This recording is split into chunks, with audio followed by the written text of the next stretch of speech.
Advertencia.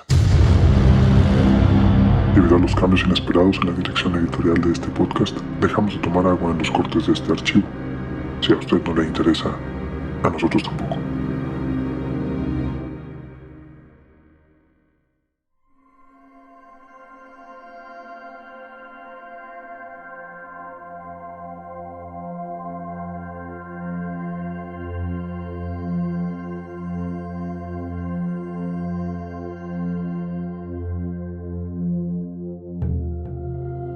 Nadie hubiese querido tocar este tema. Sin embargo, las circunstancias obligan, y finalmente llegó la hora. Se cumple ya un año de la aparición del nuevo coronavirus en nuestras vidas.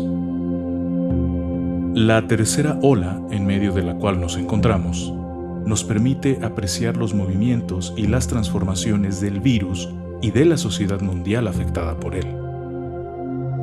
Y además, nos sirve para pasar revista a la generosa cantidad de sinsentidos que hemos ido construyendo en torno a esta pandemia.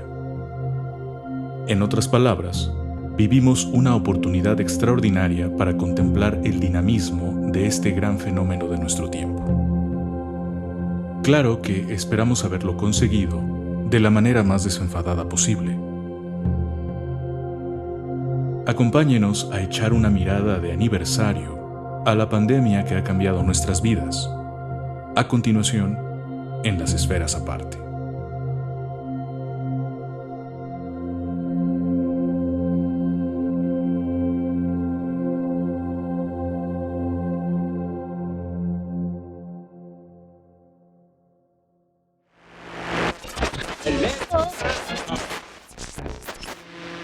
Hemos sido tolerantes hasta excesos criticados.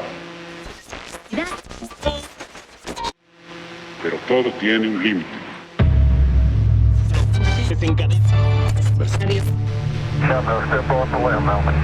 Las racias No tienen llenadera, mientras al pueblo solo le entregan migajas.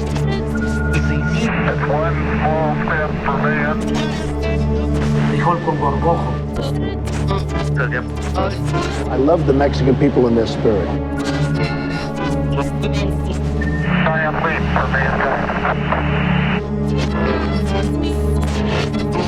But the country of Mexico is killing us.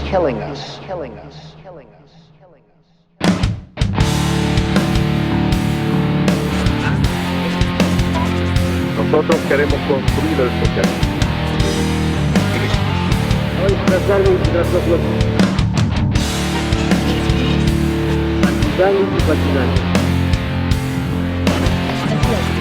Who's gonna pay for the war? Mándalos por un tubo, no tengas miedo. Build that wall. No tengas miedo. Build that wall. Bienvenidas amigas, bienvenidos amigos, esferas y esferos, a una nueva emisión de este programa. Les agradecemos mucho, como siempre, su compañía. Y en esta ocasión, bueno, después de nuestra reunión editorial, concluimos que el tema era un poquito complicado. Era un tema que, como definió nuestro amigo Mario, es un tema que nadie quiere tocar, porque se trata de hacer un balance sobre el aniversario de la llegada del coronavirus. Y sin embargo, pues estos días se prestan para que por lo menos pasemos lista a la situación. Así es que lo que decidimos es que no vamos a meternos tanto con las muertes, con los casos de infección, porque de eso tenemos información todos los días, sino que más bien íbamos a abordar temas que nos parecieran interesantes, que nos parecieran no siempre abordados en otros espacios. Así que vamos a tratar de hacer un programa de un tema muy choteado, de un tema que ya es un poquito cansado, pero vamos a tratarlo de hacer de la manera más dinámica posible. Y para ello le doy la bienvenida a mis compañeros, ustedes ya los conocen, son los co-conductores de este espacio. Saludo hasta donde se encuentra en el exilio a nuestro amigo Mario Morales, Alex Red. ¿Cómo estás, Alex Red? Hola. Bien. Encantado de estar aquí con ustedes. Buenas noches, buenos días. Eres muy bienvenido. Eres muy bienvenido aquí a tu gracias. podcast. Muchas gracias, querido Pepe. Muchas gracias, Alex. Excelente. Igualmente saludamos hasta el sur de la Ciudad de México, en alguna cueva con su respectiva chimenea, a Alejandro Castro. Castro, ¿cómo estás? Muy bien. ¿Qué tal? Pepe. Bienvenido. Mario, ¿cómo están? Hola. Excelente. Aquí, empezando la primavera, la temporada de seca para el... Bueno, Mario, que está en el exilio, no le toca ya esto, pero la temporada de seca aquí en el Valle Central. No, que es Valle del Náhuac. Así es. Y bueno, Chilangolandia, pues. Chilangolandia. Sean muy bienvenidos los dos. Vamos a entrarle a este tema difícil, espinoso, pero vamos a tratarlo de hacer de la manera más desenfadada posible, pero también muy informativa. Queridas amigas y amigos, les recordamos que pueden estar en contacto con nosotros en nuestro blog, a propósito de todo lo relacionado con este programa, esferasaparte.wordpress.com. También estamos en Facebook e Instagram como Esferas Aparte. Tenemos también nuestra cuenta de correo, esferasaparte@gmail.com. Y les recordamos que como el resto de los podcasts que hemos ido publicando, pueden encontrarlos en lugares como Spotify, iTunes e Himalaya. Y bueno, muchachos, habiendo cumplido con estos presupuestos de rigor, vamos al programa. ¿Les parece bien? Correcto. Adelante. Por favor, permita el libre cierre de puertas. Pues bien, amigas y amigos, para entrarle a este asunto del aniversario del coronavirus, pero de una manera lo más simpática posible, uno de los aspectos que yo proponía, que yo les propongo ahora, queridos coconductores, es una situación muy interesante y que no necesariamente la encontramos reflejada en otros espacios, ni de información, ni de tratamiento del tema. Y es el carácter dinámico de este fenómeno. Es decir, a veces nos da la impresión, por lo que nos comunican los medios, que el virus apareció un día y allí sigue y no pasa nada con él y no se mueve y tampoco nuestra reacción es demasiado visible. Pero yo tengo la impresión de que, o mejor dicho, yo quiero que en este momento abordemos el tema justamente contrario. La dinámica del virus. El virus se va moviendo. El virus aparece en China por primera vez. Hoy, hace unos días, en un informe de la Organización Mundial de la Salud, si no me equivoco, ellos apuntan perfectamente que ellos no tienen datos para establecer que el virus se haya originado en China. Como en un momento, o en un laboratorio. O en algún laboratorio, ni en el mercado de comidas exóticas de Wuhan, ¿no? Como en algún momento se llegó a pensar. Hoy, si no me equivoco, es la organización ALE, ¿sí es la OMS la que dice esto? Sí, el informe. Sí.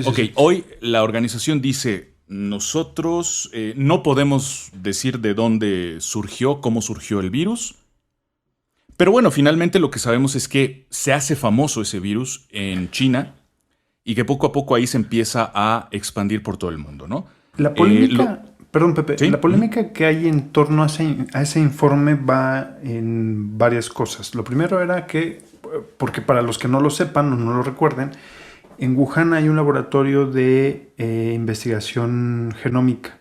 Entonces se sospechaba y está relativamente cerca del mercado de estas carnes exóticas, de donde también se sospecha que habría salido o habría iniciado la pandemia o la epidemia en ese momento. Entonces, ahí empieza la controversia. Luego viene el momento en el que un médico chino da la voz de alarma a la comunidad internacional vía internet, y es donde ya prácticamente estamos hablando de diciembre de 2019. Digamos, la pandemia ya salió al mercado libre en enero. Entonces ya iba tarde este mensaje. Y la otra es que cuando en 2021 entra la OMS a China, El gobierno chino no permitió. Es muy reticente. Fue muy reticente para la entrada de los investigadores en enero de 2021. Ir con ciertas restricciones a ciertos lugares, y entonces el informe 3 meses después, que originalmente era para principios de marzo, se retrasa hasta finales de marzo, y la primera parte del informe dice, bueno, es que encontramos todo lo que acaba de mencionar Pepe, pero esta es la relevancia del informe, y hay una segunda parte que esperemos que sea, parece ser que no va a ser muy concluyente, pero va por este sentido. Y bueno, una de las cosas que me llamaba la atención y que ahora pongo sobre la mesa era el carácter dinámico del virus, ¿no? El virus se origina, bueno, no se origina, sino más bien se hace famoso en China, y de ahí se empieza a desprender por todos lados, ¿no? Empieza a dispersarse por todos los rincones del planeta. Lo primero que se pensaba era, va a llegar al resto de Asia. Y efectivamente empieza a llegar a la India, empieza a tocar a las Coreas, empieza a bajar hacia la Oceanía con Australia, muy cerquita de allí. Y después los expertos dicen, cuidado, porque si nosotros analizamos el intercambio, el flujo de intercambios de toda índole entre China y el mundo, los siguientes lugares a donde puede llegar el virus son Europa y Estados Unidos. Y efectivamente, el virus va llegando poco a poco, se va expandiendo hacia Europa y hacia los Estados Unidos. Finalmente toca también a los Estados Unidos. Y después el informe o las previsiones, los cálculos a través de incluso de modelos matemáticos que hacían todo esto, decía que el virus finalmente iba a bajar hacia América Latina y hacia África. Y es lo que está ocurriendo.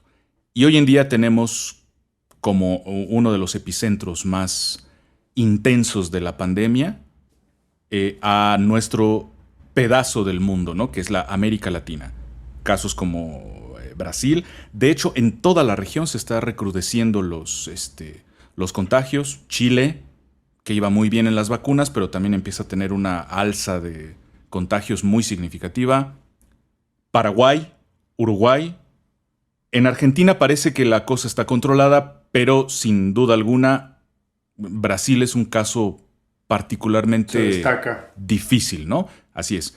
Y en Europa, bueno, también en Europa parece que ciertos países vuelven a estar en alerta, y vamos a ver cómo le va. Desafortunadamente, todavía no tenemos demasiada información sobre África, pero vamos a ver si África no se convierte en el nuevo rincón difícil del planeta.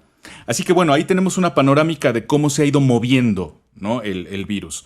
Marito, te aviento la pelotita. ¿Cómo ves tú la situación? ¿Qué piensas al respecto? Pues mira, desde mi muy particular punto de vista, me parece que habría que platicar sobre el tema desde 2 vertientes. Una que llamaría, pues, político-económica, y la otra que sería político-cultural, ¿no? Sí. Me explico. Ya hemos hablado en este espacio mucho sobre las características del virus y cómo se nos vino la pandemia encima. Les recomendamos mucho en los programas de la primera temporada sobre COVID. La verdad es que no es que porque los hayamos hecho nosotros, pero son muy buenos, ¿no? Entonces, la verdad sea dicha. Oye, por cierto, perdóname que te interrumpa. Solamente estaba recordando justamente que nuestro primer programa fue un programa sobre COVID. Así empezamos. Sí, con los covidiotas. Entonces, ¿qué pasó? ¿Qué descubrimos? Que hablamos, pues a grandes rasgos, pues nos dimos cuenta que el virus vino a cambiar la forma en cómo nos vamos cómo vamos a establecer contacto los unos con los otros en todo el mundo durante los siguientes siglos, ¿no? Y además, en la parte político-cultural, pues descubrimos que no hay fórmula ni gobierno, o sea, no hay gobierno que tenga la fórmula de ningún tipo, ningún gobierno de ningún tipo, de ningún color, que tenga la fórmula para atacar y contener una emergencia como la que estamos viviendo. Uno, dos. Si a eso le sumamos la parte económica, es decir, en un sistema económico en el que pues todos los sistemas de salud se ven comprometidos, ¿no? Donde lo importante es generar riqueza para unos y la distribución se pasó a un segundo grado, pues eso encontramos, los sistemas de salud fracturados. Y lo hablamos en los otros programas, ¿no? Vemos países de primer mundo ricos, con sus sistemas de salud fracturados y teniendo las emergencias y las imágenes que vimos tan trágicas el año pasado, ¿no? Además, a eso hay que sumarle la situación político-cultural, que significa es una mezcla muy rara entre la ideología política y las creencias personales, ¿no? Entonces, cuando vemos que los extremos políticos gobernando son los que mayores problemas han tenido, ¿no? O aquellos lugares en donde se han salido del centro, ¿no? Lo vimos con Estados Unidos, ¿sí? Donde se han salido del centro, son los que mayores problemas han tenido. Y hoy lo vemos, ¿no? Es una combinación entre lana e ideología que tiene reventado a América Latina, particularmente a Brasil, que hoy Brasil es el ejemplo de lo que no se debe hacer, ¿no? Y de lo que no debería pasar, ¿sí? Con cada día, lo mencionaste en algún momento, rompiendo récords, ¿no? No solo récords propios, sino internacionales. Mundiales. No hay en ningún lugar, en ningún lugar pasa lo que está pasando en Brasil. Y si pasa como nos pasa aquí en México, que falta el registro que no se registra, ¿no? El registro que no se registra, pues entonces estamos hablando de una tragedia de magnitudes apocalípticas para nuestros amigos brasileños, ¿no? Casi. Y hoy tenemos el epicentro ahí. Como dices, hay que ver qué pasa en otras latitudes, ¿no? Ok, perfecto. Castro, ¿cómo ves tú la dinámica de este asunto? Pues mira, o sea, las mutaciones del virus son multidimensionales, ¿no? Ah, de veras, ese es un aspecto también interesante de la dinámica del virus. Cómo el virus, además de moverse de un continente a otro, digamos, además de viajar, el virus cambia, ¿no? Ahí cómo hemos cambiado, diríamos. Sí, tienes en el ensayo, ¿no? Exacto. Metemos ahí una barra basada. Ajá, ok. Mía. ¿Cómo fue el tema? Hablábamos en ese momento de las mutaciones, en el caso de Brasil, por esta serie de malas decisiones o el conjunto de malos manejos, o mala suerte. De momento ya tienen una cepa bautizada para ellos, ¿no? Que incluso es discriminatorio y la OMS declaró que se van a quitar esos nombres y se van a poner nombres técnicos o nombres sencillos para no estar estigmatizando, ¿no? Exactamente. Pero bueno, el estigma, por lo menos hoy día, ya está. Y tienes la famosa cepa brasileña, cepa sudafricana, la cepa británica, pero hablábamos en el ensayo sobre que el virus, al ser multidimensional, pues normalmente va a mutar. ¿Qué significa esto? Que vas a tener estas cepas, son correcciones dentro de la evolución del virus, dentro de su, digamos, programación o su codificación, son correcciones que hace para sobrevivir más tiempo o con mayor eficiencia en los huéspedes. Entonces es normal para un virus que estas mutaciones se den. Ponía yo el ejemplo en el ensayo de cómo por ejemplo, cómo es que un pez llega al agua, desarrolla patas y de momento regresa al agua y se convierte, ese animal con patas regresa al agua y se convierte en una ballena, ¿no? Ujú. ¿Cuánto tiempo puede vivir una ballena para que se dé su ciclo de vida? Pueden ser 10, 15, 20, 30, 50, 80, 100 años, no importa cuánto tiempo. Ahora, ¿cuántos ciclos se necesitan para que una mutación se dé de una generación a otra? Las mutaciones tardan cientos de generaciones en darse, miles de generaciones. Entonces, ¿cuánto tiempo necesitas para una mutación en un mamífero? Cientos de miles, millones de años. En un virus, el ciclo de vida de un virus es de 1 día, 2 días, 8 días, 4 días. Entonces, las mutaciones, imagínate con la gente que esté infectada, sintomáticas o no, que hayan tenido o no el virus, cuántas veces se ha reproducido el virus, siendo nosotros 6,000 millones de personas, pues el virus va a matar. Ujú. Es relativamente normal. Entonces, eso está contemplado incluso en los esquemas de vacunación. El tema es que necesitas contener la movilidad. Y eso es lo que se refiere Mario, ¿no? Con el tema de Brasil. La movilidad no se contuvo. Porque mi duda era esa, ¿qué es lo que había pasado en Brasil al final?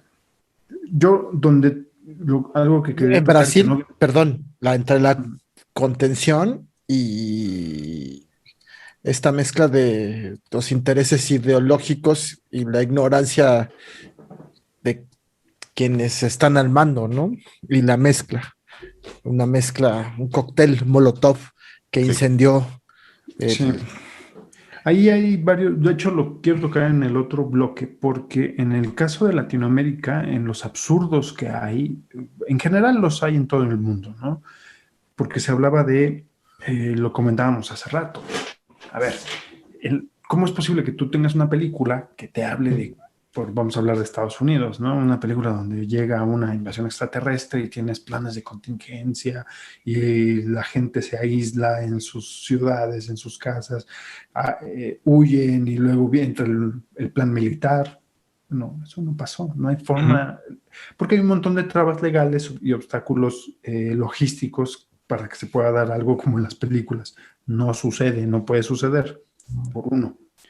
Lo otro, en el tema de salud, cuando tú mides el porcentaje vamos a poner la letalidad del COVID-19, no es tan alta. Y puedes decir, bueno, pues la letalidad es el 1%. Ajá, el 1%, ¿cuánto es el 1% de 6,000 millones de habitantes de este planeta? Es un chingo. Es un buen...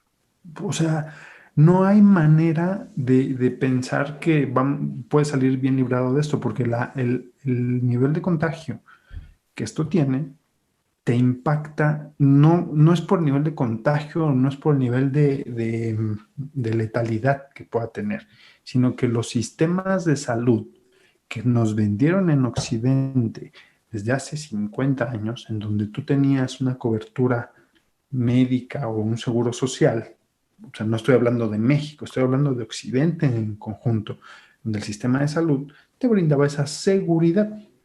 Cuando llega una pandemia, que es una gripe muy fuerte, no lo puedes contener. ¿Por qué? Pongamos el ejemplo de México. Estábamos quebrados.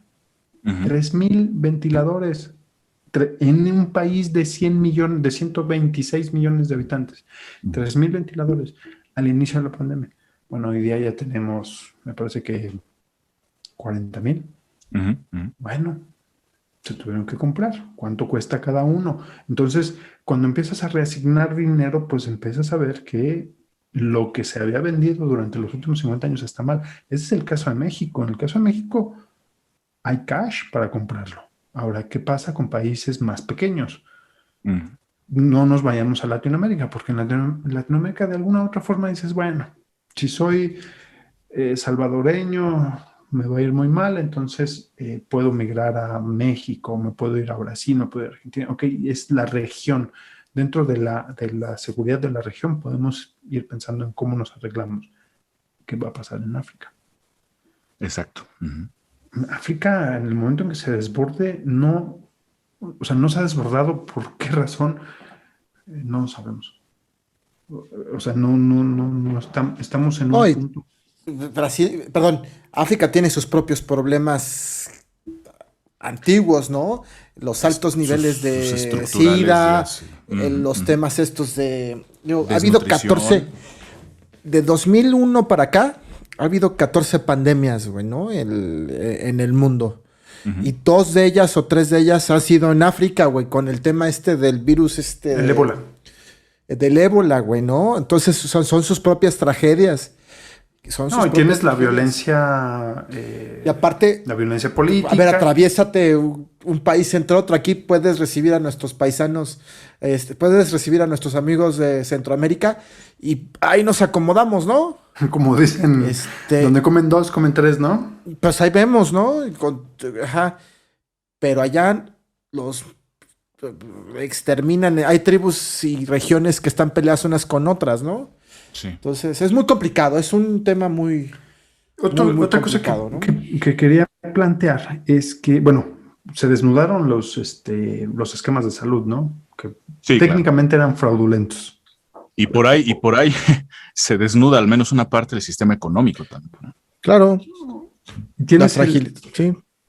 Sí, la fragilidad o la precariedad del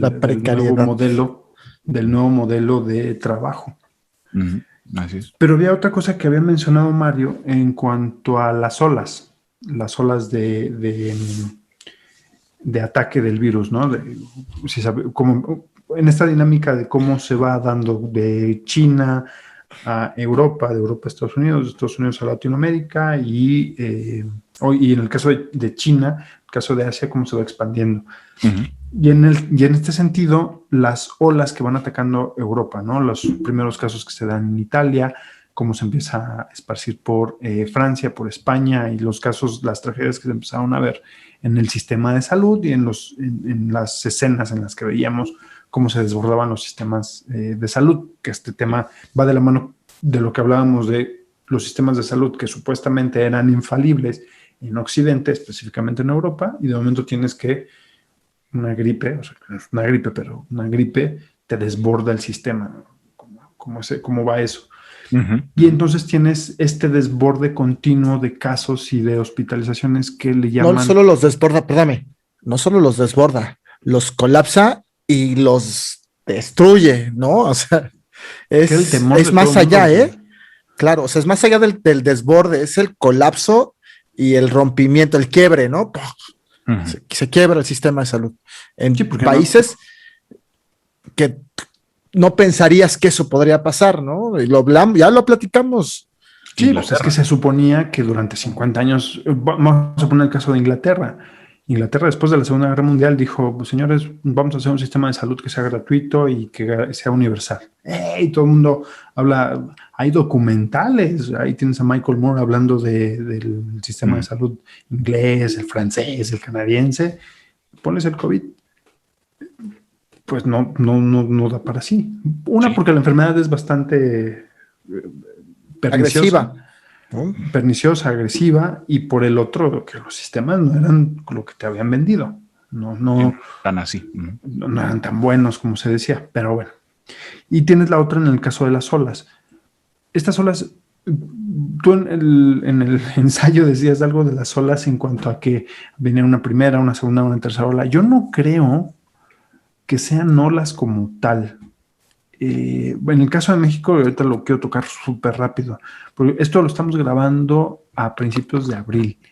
Viene Semana Santa, y cuando tiene Semana Santa, la reacción que hay de playas llenas y todo este embrollo de me vale la cuarentena y me voy, sí estamos hablando de México, por lo menos en el centro, de una ola muy fuerte en cuestión de casos, por lo menos esperada.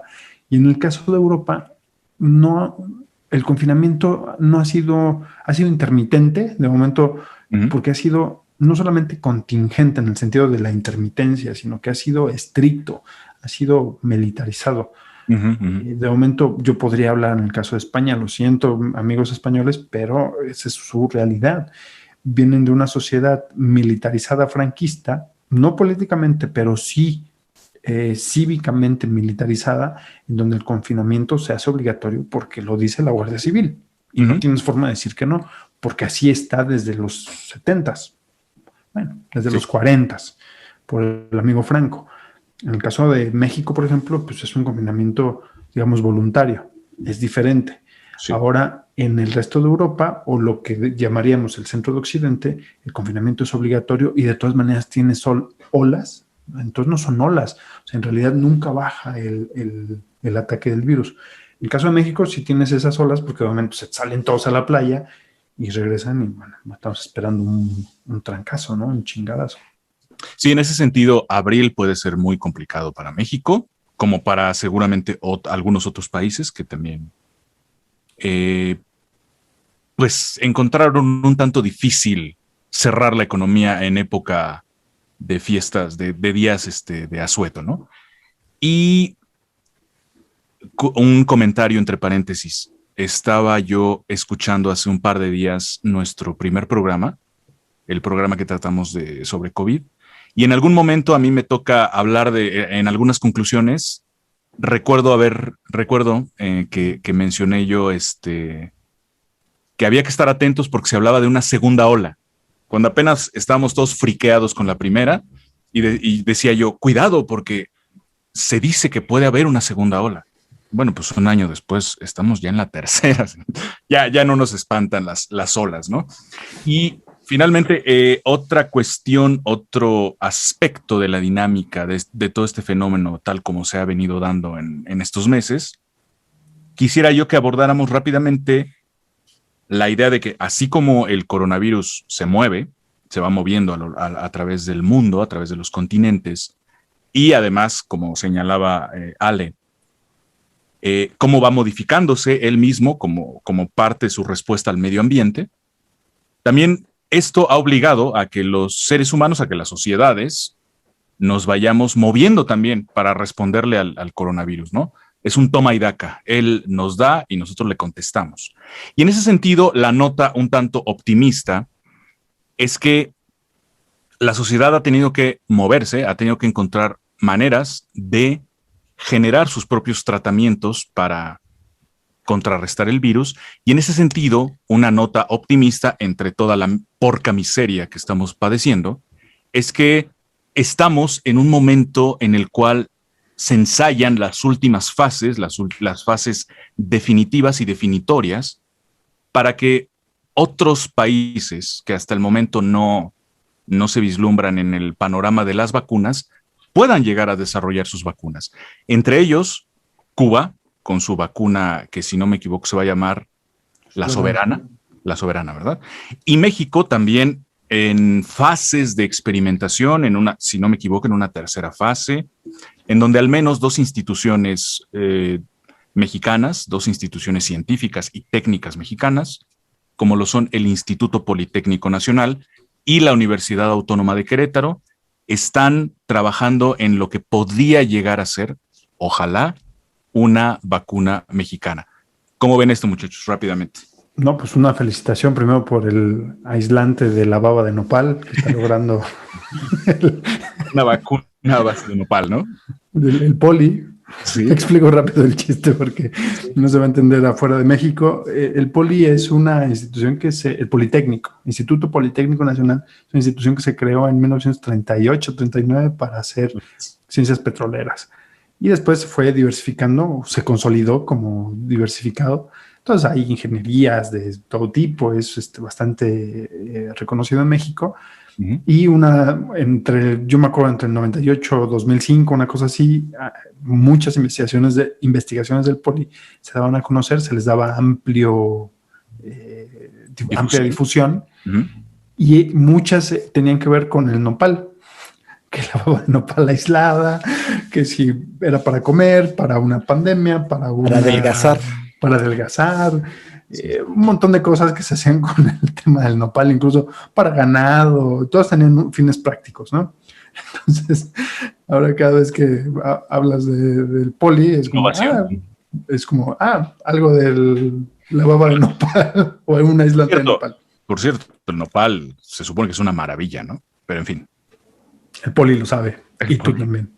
Pero bueno, Mario. Marito. Pues la verdad es que Es parte de por lo menos, todas por lo esas menos cosas. estarás de acuerdo que es ilusionante, ¿no? Al menos. No, bueno, es una gran noticia, sobre todo, pues ante el panorama que vivimos, ¿no? Pensamos en el caso de México, pensamos que estamos con las instituciones destrozadas, ¿no? Como sea, no hablo nada más de ahorita, hablo de Un buen rato. los últimos muchos años, ¿no? Cómo se han venido minando las instituciones a fin de que el desarrollo tecnológico pues sea maquilador, más bien, ¿no? O sea, nulo. Entonces, pensar en una vacuna, el desarrollo de una vacuna en México, pues siempre da esperanzas y da alivio. El caso de Cuba, pues la verdad es que es muy importante porque creo que no hay mejor sistema de salud que el cubano con todo el contexto tan complicado que vive económica y políticamente, ¿no? Ujú. Entonces, pues saber que puede por ahí haber alguna alternativa de solución, pues siempre es importante, ¿no? Y alentador. Y muy bienvenido, ¿no? Sí, claro. Pues todo, finalmente, todo lo que sea para poder salir de este gran problema, porque finalmente es un problema, voy a insistir en el tema de que esto ha venido a cambiar la forma en cómo interactuamos entre nosotros, ¿no? Digo, que es el tema del programa, yo llevo un año encerrado en la casa sin salir, güey, o sea, voy a la oficina y cuando tengo que ir y ya, ¿no?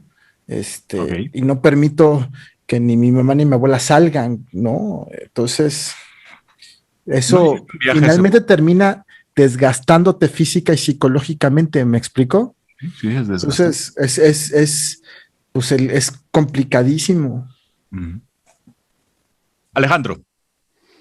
Pues me parece que son dos.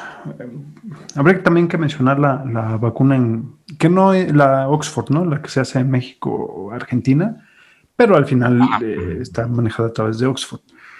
Y en el caso de la mexicana, no sé, Aztlán 1, la Hidalgo tercera, no sé cómo se va a llamar. Pancho Villa. La Pancho Villa, estaría bueno esa, la Pancho Villa. Quiero la Villa 1. O la Zapata primero. Sí. Sería interesante ver los resultados, ¿no? En cuestión de desarrollo, no tanto por la vacuna, si llega temprano, tardío, no, esta cuestión de la investigación y la apuesta por la tecnología, porque en México ha habido un retraso en cuestión no de avance tecnológico, sino de inversión en tecnología, más no inversión en educación. Son cosas muy distintas. Sí. Pero bueno, eso será otro programa. Y en el caso de Cuba, en el tema político internacional, es muy importante porque Cuba no sobrevive si no se crea sus propios insumos y sus propias vacunas incluso. Sí. O sea, vamos, Pfizer no creo que pueda salir a comprar a Pfizer. Uh-huh. Tendrá la Sinovac, tendrá el Sputnik. Y ahora, ¿con qué dinero lo vas a pagar? Sí. Entonces, todos estos temas en el caso de Cuba son muy importantes porque te hablan de una, no de estabilidad, sino de una sustentabilidad interna que es muy importante cuando normalmente se le apuesta a un sistema, o cuando hablas de Cuba, normalmente se entiende un sistema quebrado, un sistema político endeble, una sociedad precarizada, bloqueada. Entonces, cuando hablas de que llega una vacuna mucho antes que el resto de Latinoamérica, estás hablando de que hay logros autónomos importantes. Todo lo que hay alrededor después de Cuba será otro programa, si ustedes voten con ese tema, ¿no? Lo platicamos después, pero es importante. Pues bien, amigas, amigos de las esferas aparte, ahí tenemos una primera aproximación a este asunto. Insisto, un asunto difícil, un asunto que incluso puede llegar a ser aburrido. Pero bueno, tenemos esa primera tanda de cuestiones que nos parecieron interesantes y por eso lo compartimos con ustedes. Oigan, muchachos, tenemos que ir a una pausa. Andiamo. Vamos rápidamente a una pausa. Amigas, amigos, no nos abandonen. hacemos un breve corte, ya regresamos, no nos dejen. Andiamo. Por favor.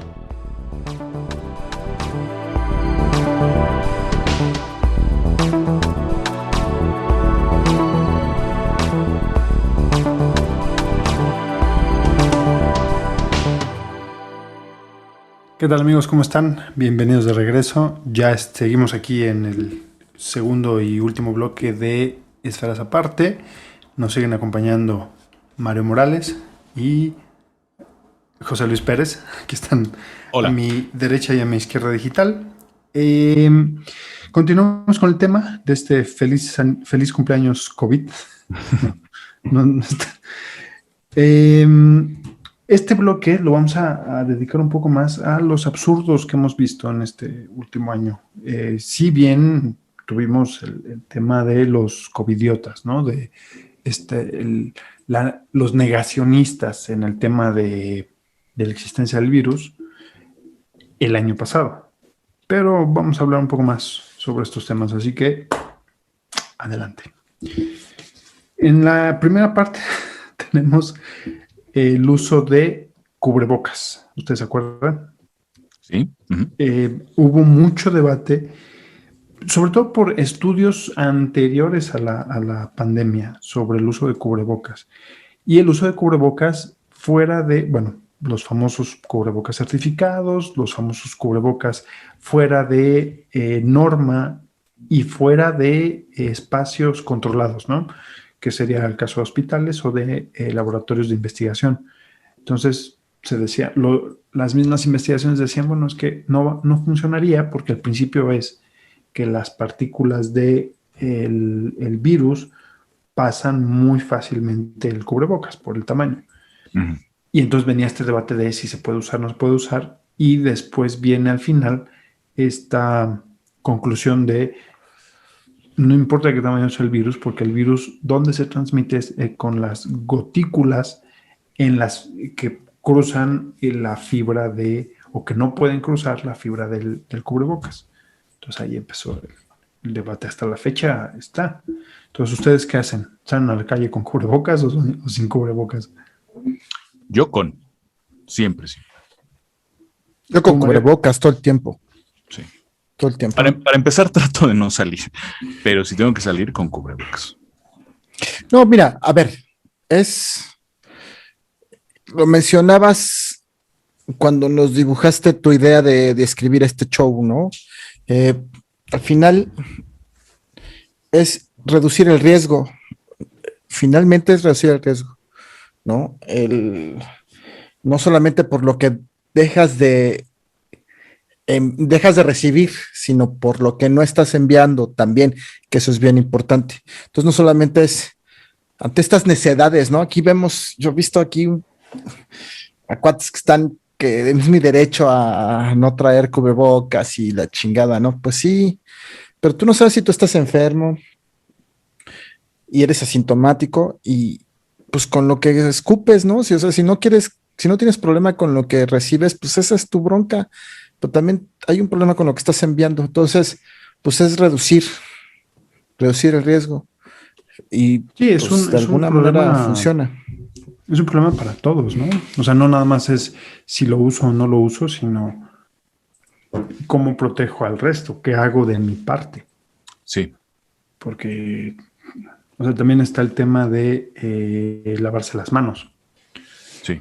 Lavarse las manos continuamente, estarse desinfectando, no tocarse la cara. O sea, no solamente es el cubrebocas, sino es todo lo que viene alrededor. Una serie de medidas, ¿no? Justo, No salgas, güey, ¿no? Quédate en tu casa. Justo recordaba yo que como parte de ese debate de si el cubrebocas es efectivo, no es efectivo, si sirve, no sirve, qué tanto sirve, qué tanto no sirve. Después, por lo menos las autoridades mexicanas, no sé si en todo el mundo, yo creo que también, porque también lo escuché en otras partes del mundo, pero no conozco el consenso científico, aunque creo que es alto, respecto a la sana distancia, ¿no? Dijeron, finalmente el cubrebocas no va a prevenir del todo, por lo menos no tanto como la sana distancia. El distanciamiento sí evita en buena medida la propagación del virus, ¿no? Pero tienes, por ejemplo, algo que Tal cual, o sea, no conocemos porque no somos especialistas, pero lo que viene, y también está la otra, no solamente es una epidemia de COVID, es una epidemia de opinólogos, ¿no? De nuevos expertos en un montón de temas Sí, claro. que en tu vida habías visto. O sea, habrá gente, y no quiero decir en mal son, pero habrá gente que en su vida haya escuchado el término de virólogo. Ajá. Y hoy día habla de virología sin ton ni son. No tiene sentido. ¿Y sabes que esté mal? ¿Sabes qué es lo peor? Que creo que para eso no hay vacuna, ¿eh? Lamentablemente. Es muy probable. Mira, algo del cubrebocas. El cubrebocas es un elemento, ¿no? O sea, lo primero es que no salgas. Lo segundo es si vas a salir, usa cubrebocas. Y si usas cubrebocas, ponle sana distancia. O sea, a mí me ha pasado que 2 o 3 veces que tengo que salir y de momento te encuentras con una persona, está atrás sí con cubrebocas, careta y con guantes, pero está a medio metro. Amigo, ponte, no sé si quieres, ponte una burbuja si tú quieres, pero hazte para atrás. Entonces, pasa por varios temas. Y luego viene el otro. Yo me acuerdo, cuando tuve que tomar unos cursos que tampoco soy experto, pero era una política sanitaria en ese lugar para manejo de alimentos. Uno de los temas era cómo podías evitar contagios de, llámale tifoidea, llámale diarrea, en espacios cerrados. Entonces todo pasaba por lavar y limpiar y desinfección. Y la desinfección tenía que ver con cloro. Y luego tenías el tema de que no podías evitar la propagación si una persona estornudaba. Te daban varios elementos. Una persona que estuviera infectada de cualquier cosa, vamos a suponer que no fuera ni siquiera COVID, que fuera sarampión, y estornuda de manera abierta en un día húmedo, cálido, en donde hay un poco de viento, la dispersión de ese estornudo podía darse hasta 12 metros, sin más. Y lo único que tenías que hacer para contagiarte era aspirar eso. Respirar. A 12 metros. En condiciones normales, ¿eh? No estamos hablando, o sea, esto yo lo vi y me tocó que tenía que apuntar ahí con mi saloncito hace 10 años. O sea, no tenía nada que ver con la pandemia. Entonces sí es un tema que tienes que ir cuidando. Otro tema, lugares cerrados. Sí. Es imposible ya estar en lugares cerrados como gente con la que no conoces, con la que no convives, o que conoces y que no convives. Pero tienes que estar... Sí, no es lo mismo estar con tu caso, con tu esposa, ¿no? Y tu hijo, que además meterle otros elementos externos, aunque sean tu familia. Es más, que tu familia nuclear, vayan a visitar a tus papás, güey, es un riesgo impresionante, no solo para ustedes, para tus papás, ¿no? Por ejemplo, ¿no? Entonces, esas cosas hay que tener bien cuidadas. Les digo, cómo se ha venido a transformar nuestra manera de relacionarnos. Esto es parte de eso. Sí. Tasa de mortalidad. Uno de los absurdos o de las... no, es que no, esto no era absurdo, pero una de las lógicas de estos silogismos, de estas premisas que se daban de que, bueno, y lo platicamos el bloque pasado, de la tasa de mortalidad del 1%, ¿no? Sí. Que yo decía, bueno, el 1% pues sí es relativamente poco, mientras tú no estés en ese 1%. No, ya es una tragedia. Perdóname, Alejandro. A ver, lo platicamos en el ensayo y no lo retomamos, ¿no? Tú hablabas, por ejemplo, de los números con la pandemia de la gripe de hace un siglo, ¿no? De 1919, la gripe española, como le llamaron. Y que se habían muerto, ¿cuántos dijiste? Eran 50 millones de personas, ¿no? En un contexto Correcto. complicado internacionalmente. Viene saliendo de una guerra mundial que fue devastadora económica, social, política, psicológicamente, ya de entrada, ¿no? Un mundo empobrecido por la guerra. Sí. Sin la facilidad de las comunicaciones, porque además viajar de un continente a otro por el Atlántico, pues te llevaba 3 o 4 semanas, güey, ¿no? Entonces, o 2 semanas o 3 semanas en barco, además. Entonces no era tan fácil. Y hablabas de 50 millones de muertos en una población de 1.800.000, no, de 1.800 millones, más o menos, es lo que encontré el dato. Es una tragedia porque, pues, implica que por lo menos una persona conoce a una persona que se murió de ese rollo, de ese tamaño es, ¿no? Y por ejemplo, algo que no vivimos en México es la segunda vez que nos pasa en 10 años, ¿no? En 11 años. En 2008, 2009 tuvimos el tema de la pandemia de la influenza. Uh-huh. Y estuvimos cerrados un mes y fue muy rápido el tema de las vacunas, relativamente rápido. No fue tan complicado porque atacaba a una población que podía ser cuidada rápidamente, ¿no?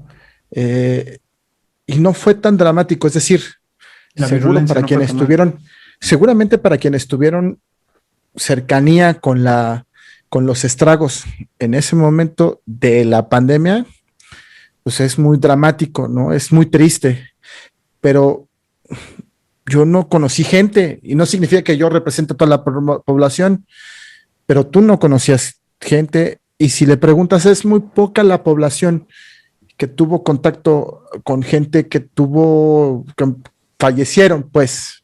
Yeah. Hoy en día todos tenemos más de una persona, todos conocemos a alguien cercano, o alguien cercano a nosotros lo vivió, ¿no? O ha fallecido directa o indirectamente por el tema del virus. Eso es dramático, es dramático. Sí. Sí, yo entre amigos y familiares tengo por lo menos 3 o 4 fallecidos. Sí. Enfermos más, pero por lo menos 3 o 4. Es una tragedia no tienes los cuidados, se mete a tu casa y así, ¿no? Se enferma toda la familia y... Había mucha o muy poca, porque no había, hay muy poca conciencia en México, no sé si en Latinoamérica, que sería interesante ver, que nos digan en los comentarios, el uso de los zapatos adentro de la casa. Uh-huh. O sea, el andar, no es que el virus ande en el pavimento y lo pises y te lo lleves a tu casa, no, o sea, en realidad es en el último tramo de la llegada a tu casa, si alguno de tus vecinos estornudó y ahí cayó y tú pasaste, entonces metiendo a tu casa, entonces las probabilidades de que tú lo metas a través del zapato son muy altas. Uh-huh. El desinfectar el zapato o el no meterlo a tu casa, que ese es uno de los temas que platicabas hace rato de China, ¿no? Que salieron relativamente rápido. Pero en Asia es mucho más común que los zapatos se dejen a la entrada de la casa. Entonces eso ayuda. Es como el tema bíblico de del Cordero de Dios, ¿no? Cuando los egipcios, cuando Abraham dice, deja al cordero, la marca del cordero para que el primogénito no muera y que los primogénitos egipcios sí mueren. El análisis real antropológico era porque los judíos lavaban su casa, no tenían, digamos, hacían limpieza y los egipcios no. Entonces no tenía que ver con el cordero, no tenía que ver con la limpieza. Y eso pasó con la peste bubónica muchos siglos después en Europa, ¿no? O sea, lo mismo. Sí. Luego, resulta que la peste bubónica fue en el tema del Papa. ¿Qué Papa era? Pío. Bueno, luego buscamos el Papa, pero no prohibió, maldijo. Dijo que los gatos eran obra de él, estaban de parte de Satán. Uh-huh. Entonces, la gente empezó a matar a sus gatos, a exterminar a sus propios gatos. No quería a sus gatos. Entonces hubo una baja muy considerable de gatos en Europa que causó La Una sobrepoblación. proliferación de las ratas, Las güey. ratas que tienen la peste bubónica. Entonces, al final, lo que tú decías en el otro bloque, ¿no? La ideología te va haciendo la salud pública. Sí, las consecuencias de la ideología. O sea, esos absurdos. Y de la estupidez, ¿no? Finalmente, de la ignorancia, ¿no? O sea, aquí ya hablamos del cubrebocas, de los lugares cerrados, la tasa de mortalidad. Otro tema es los asintomáticos. O sea, el tema de los... Pues vamos a poner, por mi edad, por mis características y porque como frutas y verduras, yo sería asintomático. No, es un volado. O sea, en realidad no tiene que ver con tu estilo de vida. Tu estilo de vida, si tú tienes una mala reacción y tu estilo de vida es contraproducente, pues va a hacer que se agrave la enfermedad. Pero si incluso siendo muy saludable, la enfermedad te puede dar muy mal. No significa que todos los jóvenes van a estar salvos y no significa que todos los ancianos van a estar en peligro. Pero en esos grises hay un montón de espacio. Yo me acuerdo que al principio hace un año, porque insisto, finalmente estamos celebrando un año de confinamiento, ¿no? Digo, celebrando es un decir. Facebook me recordaba de las cosas estas los memes de hace un año, ¿no? Y, por ejemplo, entre las cosas que había era la probabilidad de que te enfermes y te mueres por COVID es del 0.0.1%, ¿no? Una cosa así. Pero pues lo veíamos lejano y eso no sucede aquí y se va a tardar en llegar. Y si llega, lo vamos a encapsular, ¿no? Entonces, ese tipo de cosas. Y de este tema que acabas de mencionar, yo recuerdo que en este contexto le decía yo a mi mamá y a mi abuela y a mi hermano que no era conveniente que en ese momento mis sobrinos, que son unos niños, los visitaran, porque las características del virus es que no atacaba o no ataca tan fuerte a los niños, pero los niños sí podrían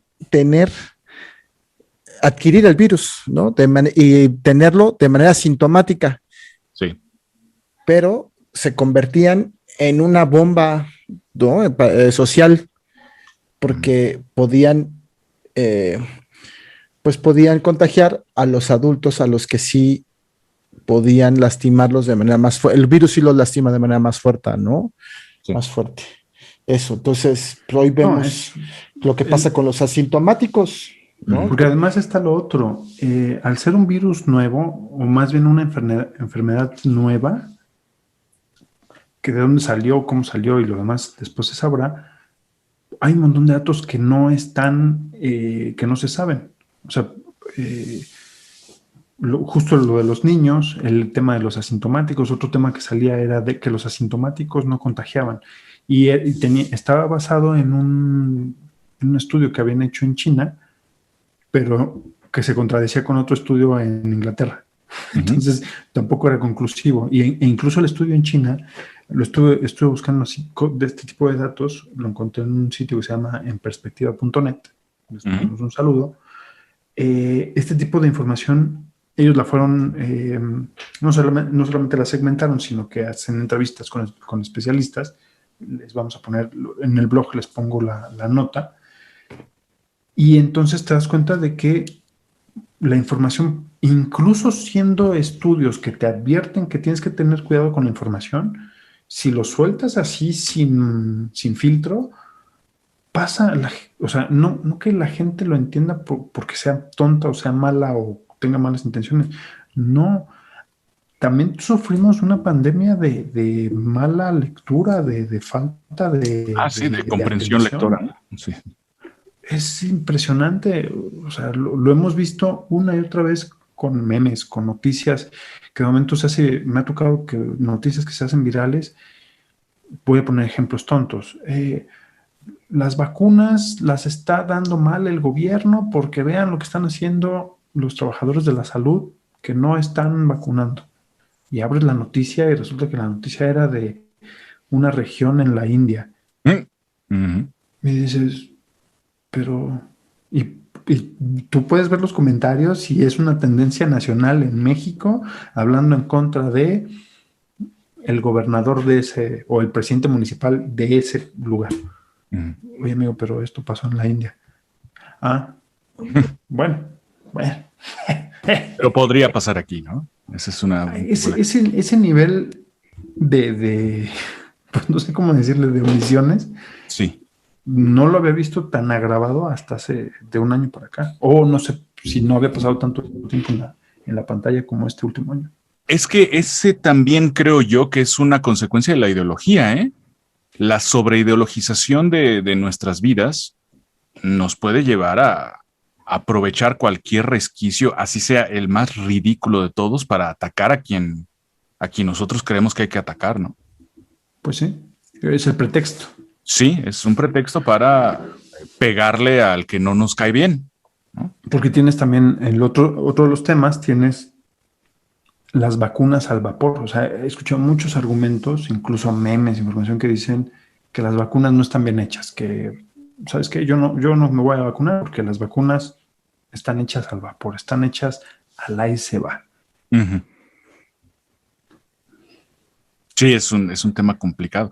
Y las consecuencias que se desata de todo esto, ¿no? Que es que no detengas el curso del virus y que le des al virus la posibilidad de que se vaya adaptando al medio ambiente y que tengas una versión nueva del virus para la cual las vacunas ya no sean capaces de actuar, ¿no?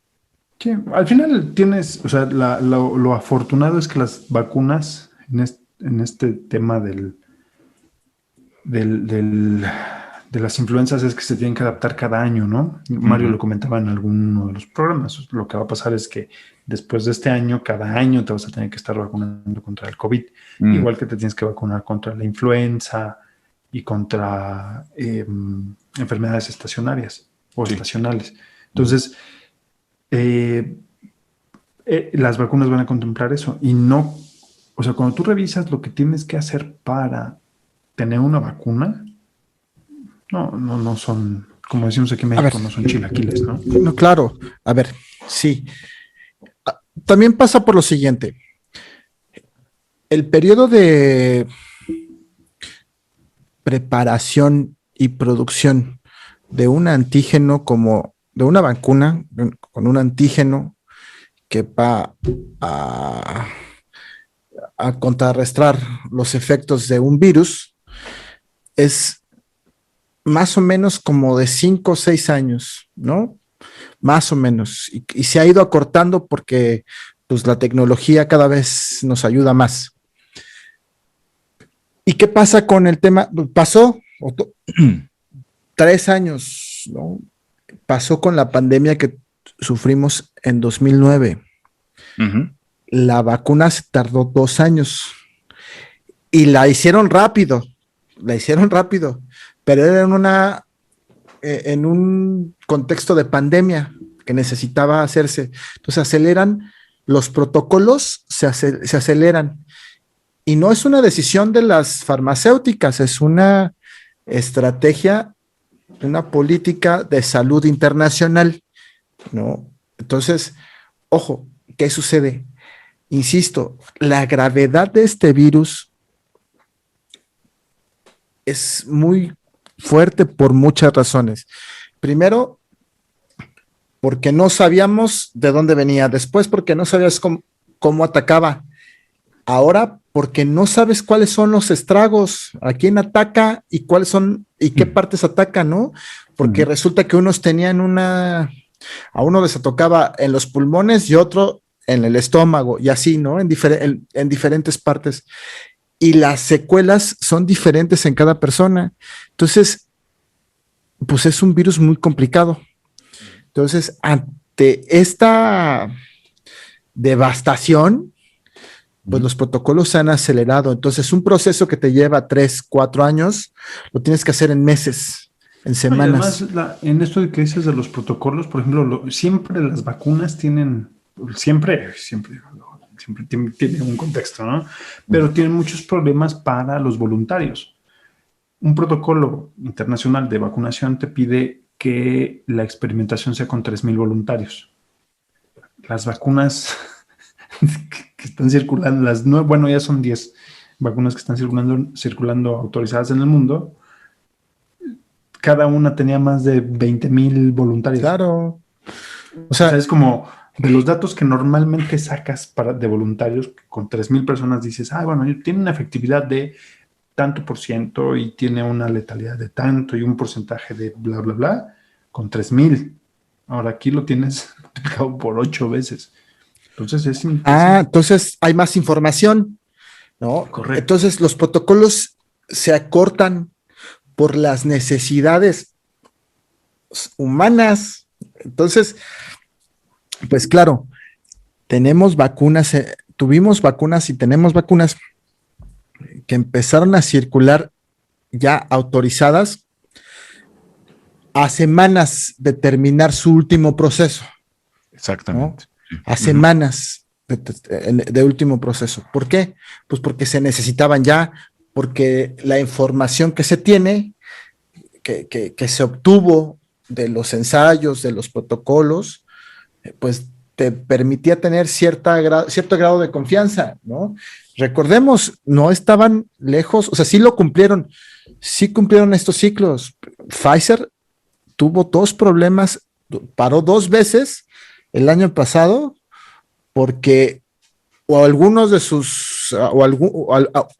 con un caso que se presente, y en este caso fue un par de casos que se presentaron en diferentes momentos, vieron si era reacción o no, pero en lo que son peras son manzanas, pues tienes que detener. Pero sí se cumplió, a lo que voy que sí se cumplió sí se ha cumplido en términos generales con los protocolos, y eso es lo que tenemos ahorita. Y además, ¿no? te pongo la otra.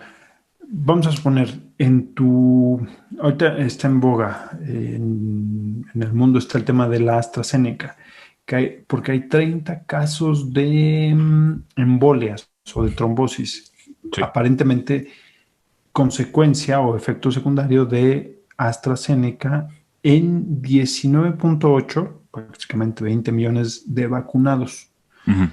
Entonces, las probabilidades de que te ocasione un trombo que no te está matando por esta vacuna, en personas mayores de 60 años, y luego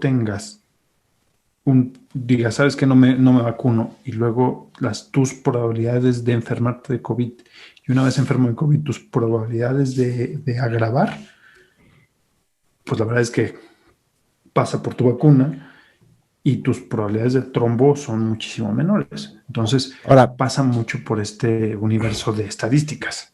En este tema de las inconsistencias, deja ver, ¿cómo le llamas? Contradicciones. No, ajá. Aquí están. En estos sinsentidos que tienen, ¿no? Te encuentras gente que se mete, que seguro toma Coca-Cola en el desayuno, cabrón, ¿no? Se levanta y le da, no toma agua, toma pura Coca-Cola y dice, no me voy a meter, quién sabe qué me vayan a meter, ¿no? Entonces, no me voy a meter, es porquerías en el cuerpo. Pasa, digo, parece chiste, pero es anécdota. No, el tema del microchip, ¿no? El microchip. En la vacuna. Bueno. O sea, no. A ver. Sí, entiendo que el microchip se llame micro porque es muy pequeño. Pero vamos a ponerlo en contexto. Se llama microchip porque pasó del tamaño de un cuarto al tamaño de una cápsula. Al de una cápsula en un celular. Cápsula. Una aspirina. Tamaño de una pastilla. Ahora, ¿cuántos chips necesitas para hacer un procesador? ¿Cuánto? Y cómo. Ok. Entonces, esto del chip. El chip lo puedes encontrar en las tarjetas, ¿no? En las tarjetas de teléfono, en las tarjetas de crédito. Ese es el chip. ¿Cómo te inyectas un chip? Bueno, güey, no sabes. En esa aguja. Tú no sabes, güey. O sea, sí. No sabes. Ahora Como están viene los es un nanochip, güey. Ese es Exacto. el tema, güey. Como viene Es la un nanochip. tecnología, olvídate.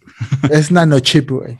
Me recuerda un capítulo, ¿te acuerdas de, sí, vieron Black Mirror, ¿no? Este capítulo de las abejas, donde habla Ándale.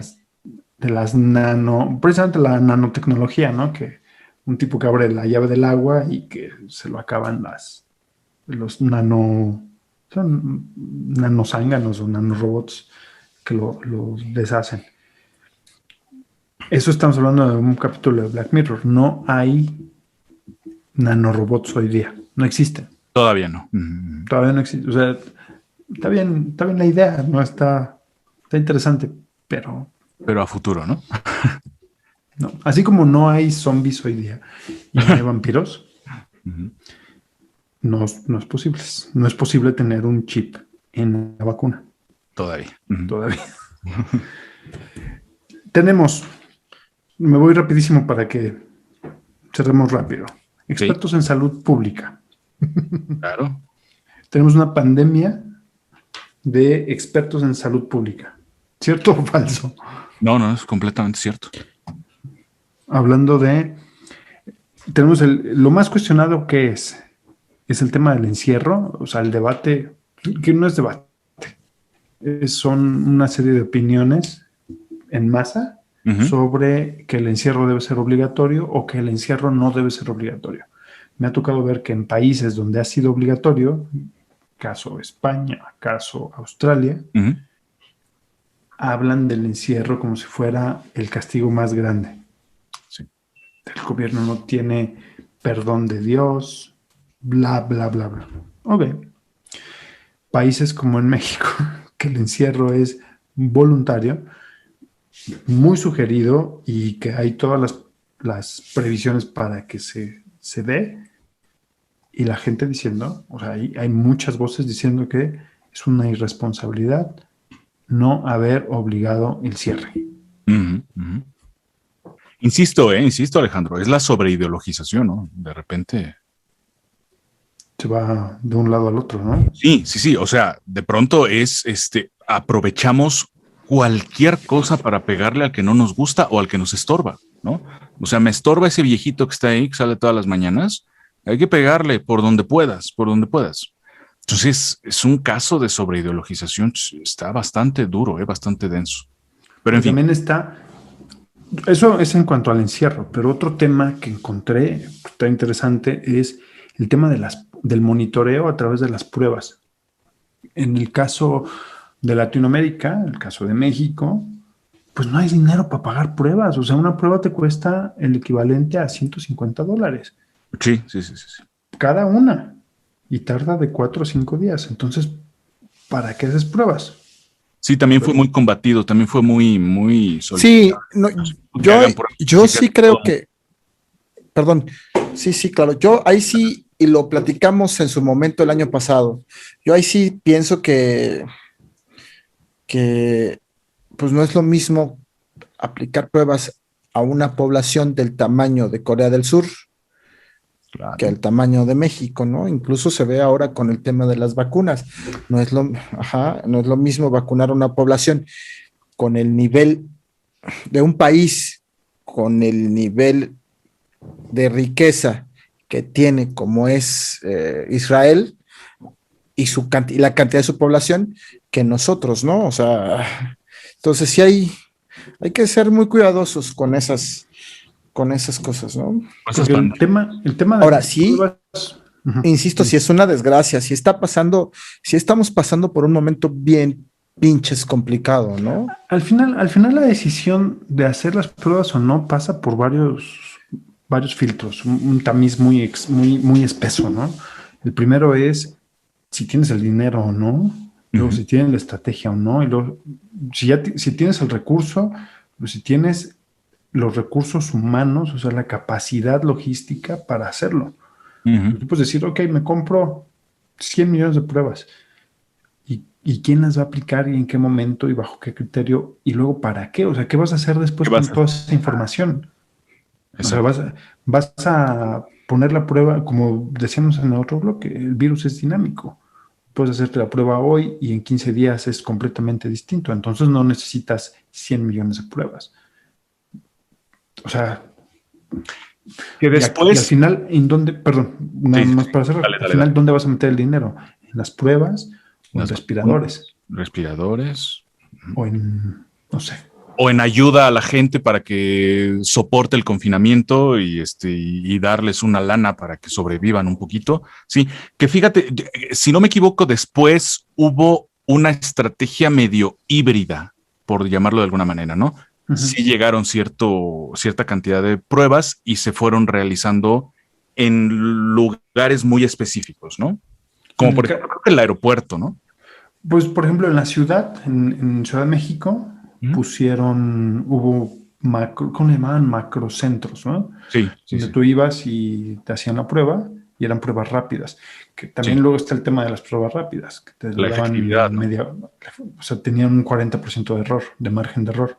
O sea que, para que se entienda este margen de error, porque 40% no te puede decir, te puede decir mucho o poco. Ok, de cada 1000 pruebas que tú hagas, 400 estaban muy probablemente erróneas.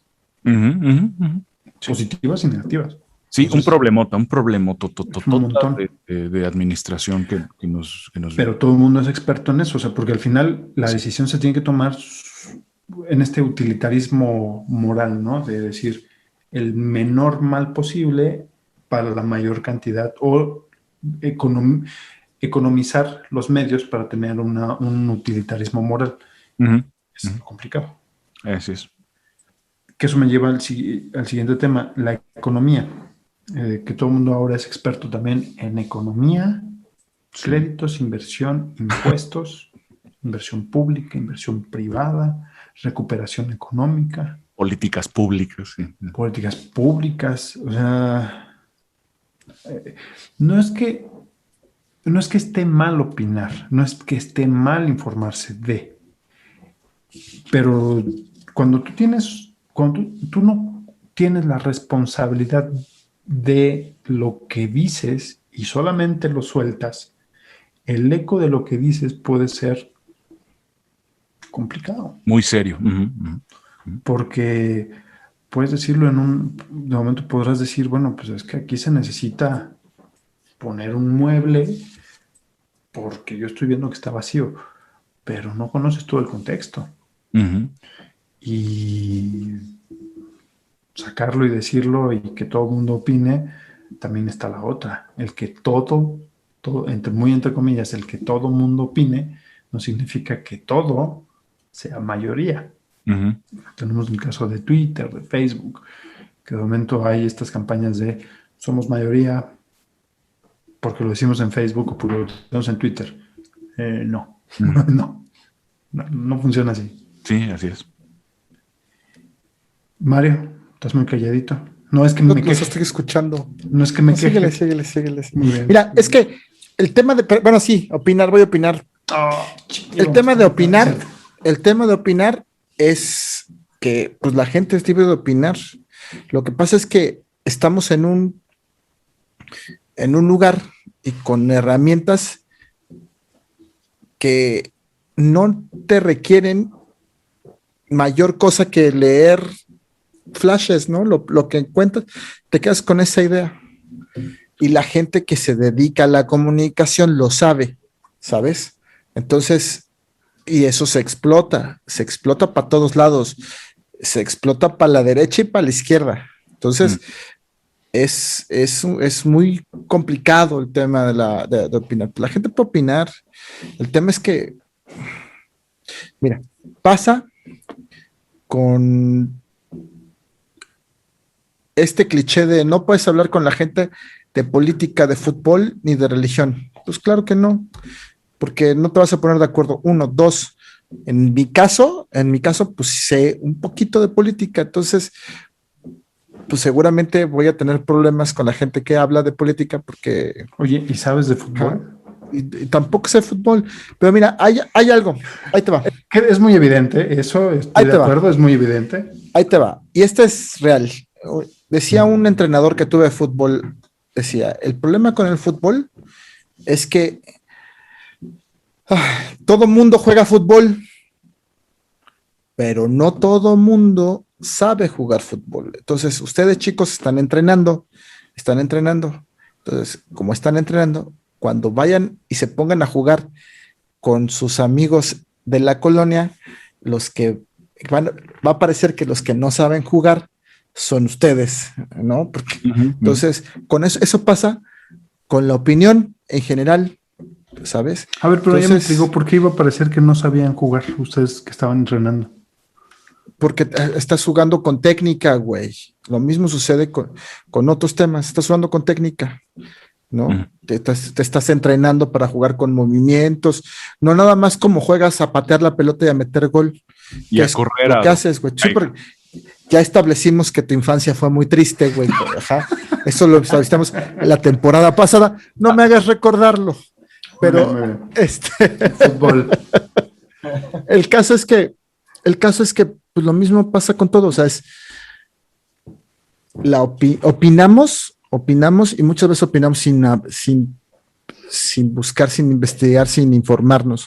Eso lo hacemos todos, vamos a generalizar, eso lo hacemos todos y eso pasa. Y con la facilidad con la que podemos opinar ahorita, pues pasa además que, pues la cómoda, güey, siempre vas a querer escuchar lo que se acerca más a lo que tú estás pensando y ya, ¿no? Todo lo contrario, lo desechas, no lo pelas y ya. Ese es uno de los grandes problemas que tenemos en la sociedad actualmente, ¿eh? Pero bueno, ese es otro tema. Otra vez, Mario, la afinidad ideológica. Claro.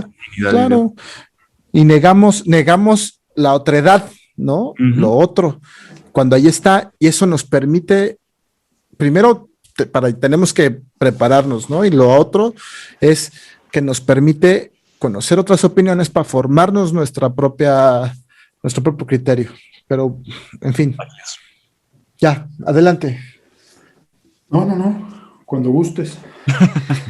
Es mi programa, ¿no, güey? Oye, para cerrar el programa justamente tenemos que existen o nacieron estos expertos de vacunación, no expertos de vacunación, sino expertos en políticas públicas sobre vacunación, sobre contratos de vacunas, sobre reparto, y ojo, no estoy hablando del reparto en cuestión de distribución de vacunas por país, sino reparto de vacunas. Pepe lo decía ahorita entre el corte, ¿no? Estamos hablando de este tema.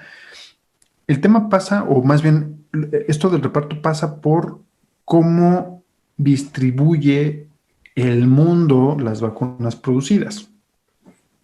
Es muy simple, el 40% se van a 2 países potencia industrializados que dominan financieramente al mundo. Estados Unidos e Inglaterra. Por ahí atrasito está Canadá, que hace muy bien su papel, vendiendo la idea de pacifistas. Un saludo a los canadienses. Amor y paz, y muere. Respeto todo lo que mis amigos canucas.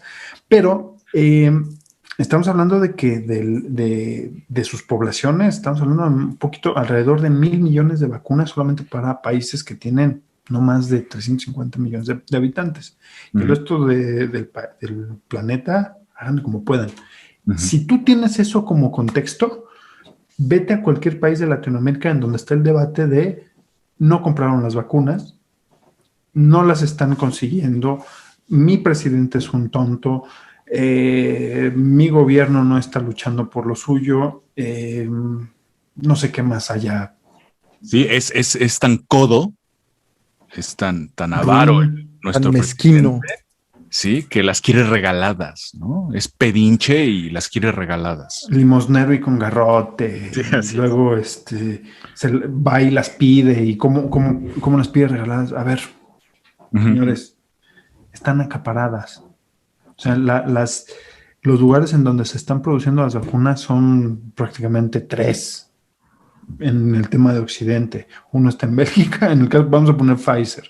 Pfizer tiene una planta en Bélgica y una en Estados Unidos. Vamos a poner el caso de México, que es por obvias razones, el caso de tener tan cerca al Politécnico y al Nopal, pues nos es más familiar, ¿no? Aquí tenemos que las vacunas contratadas de Pfizer saliendo de Bélgica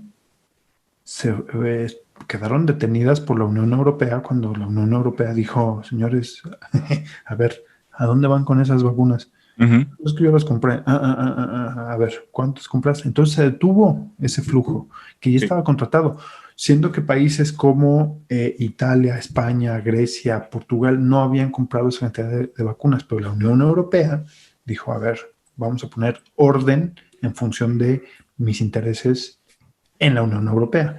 Y la otra planta de Pfizer en Estados Unidos no ha entregado una sola vacuna a México. Una sola no ha entregado. ¿Por qué? Porque toda la producción se quedó dentro de Estados Unidos para el nuevo programa de Biden. ¿Qué hay que hacer un programa de Biden? A mí me está cayendo muy mal. Te recuerdo, bueno, dos cosas. Uno, te recuerdo que no está muy lejos un programa de Biden sobre los 100 primeros días. Y dos, me gustaría, es que ahorita conforme ibas platicando esto de esta última parte de las vacunas y de los expertos y de los opinólogos, los comentócratas y todo esto, una cuestión allí, ¿no? Una cuestión que me parece una cosa terrible, me ha parecido una de las peores experiencias justo en este momento. Y yo sí lo considero como una especie de capítulo negro en los últimos años. Resulta que en medio de esta pandemia que nos está cargando a todos, la idea de la liberación de las patentes y de compartir las fórmulas hasta ahora encontradas para que los países que pudieran llevar a cabo para producir vacunas, resulta que no llegamos a un acuerdo. Lo veo yo como un gran capítulo negro de las relaciones internacionales y de la comunidad internacional en general de los últimos años. Ante la magnitud de la situación, pues simplemente hubo países que dijeron, no vamos a liberar las patentes. A mí esto me parece, insisto, un capítulo tristísimo de la comunidad internacional y de las relaciones internacionales en los últimos años. No sé cómo lo vean ustedes. Pues tiene un margen corporativo, un tufo corporativista, ¿no? Sí, claro. Que es esta tendencia a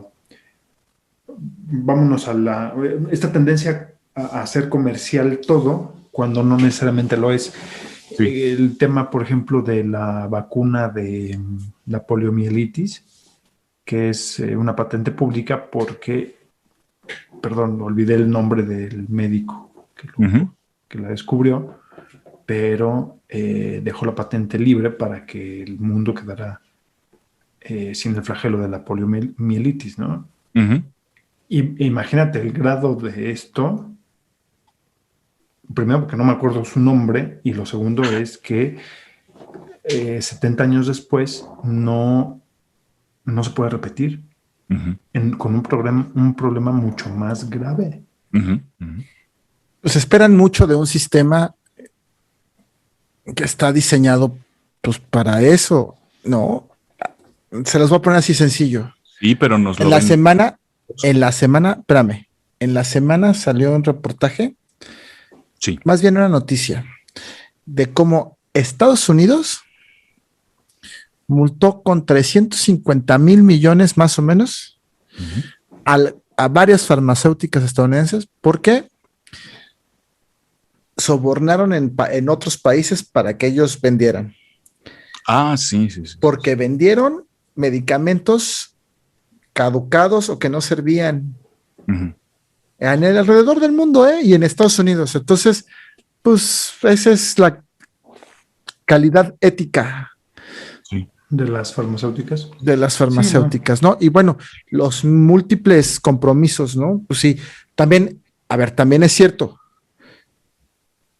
El dinero que están invirtiendo, pues en un sistema como en el que vivimos, pues requiere que sea recuperado, ¿no? Sí. Pero, o sea, nadie está diciendo que lo hagan de gratis. Es Pero hay imposible. reglas Es y límites. imposible. Es imposible, pero no hay esta solidaridad, ¿no? Es que eso es a lo que voy, eso es lo que yo quiero subrayar, que en este contexto en el que nos encontramos, no fuimos capaces de encontrar una fórmula económica para decir, güey, te pago después. Pero en este momento lo urgente es la salud de la población. Es decir, siguió imperando el criterio de la ganancia por encima del criterio de la salud de la población. Por ejemplo, podríamos hacer un trato. Ok, entiendo que tienes que recuperar el dinero que le estás invirtiendo. ¿Qué te parece si libera las patentes durante 2 años? Después vemos cómo nos arreglamos. Después a lo mejor ya te volvemos a conceder exclusividad durante 1 año para que recuperes tu inversión.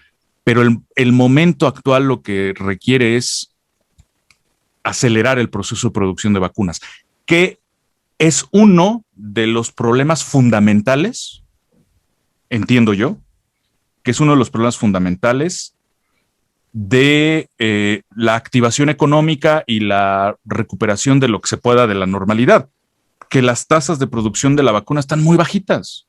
Sí, pues somos un chingo de ciudadanos en el mundo, todos necesitamos una vacuna y hay 3, 4 canijos fabricándolas, pues no se dan abasto. Claro. No se dan abasto. Ni se van a dar. Ni se No, van a... y 3 o 4 países acaparándolas, güey, ¿no? Entonces, Peor. entonces, Sí, no, en el caso de México, sí. este tema, bueno, no, es que no me quiero meter.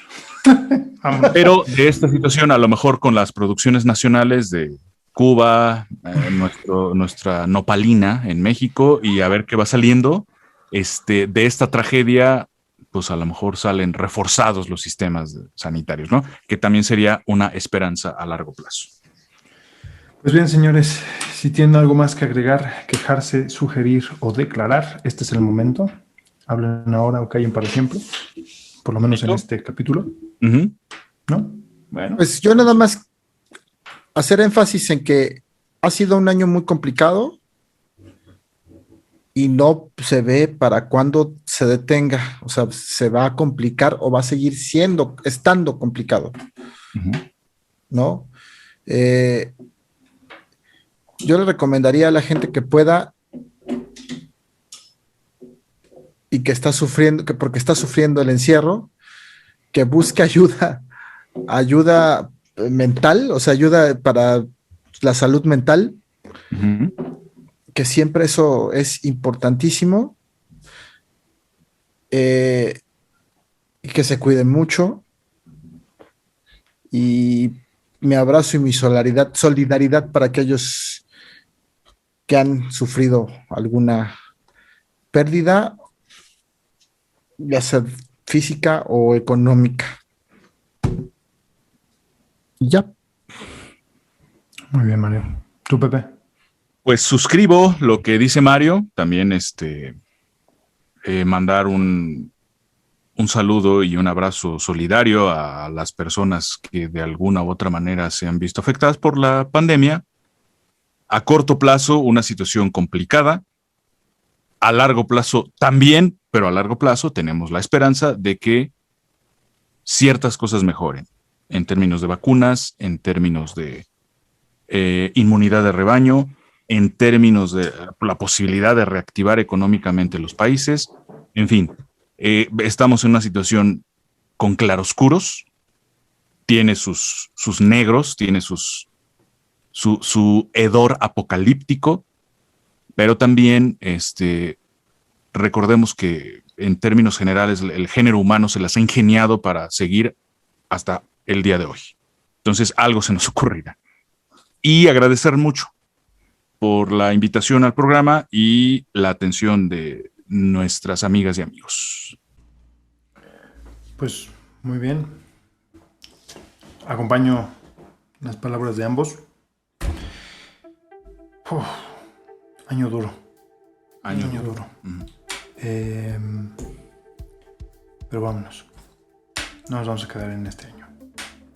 Señores, nos despedimos. Les recordamos, estamos en esferasaparte@gmail.com, esferasaparte.wordpress.com, y en Facebook e Instagram y YouTube como Esferas Aparte. Les mandamos un abrazo También. y un abrazo también. Y nos vemos en la siguiente. Adiós. Bye. Hasta pronto.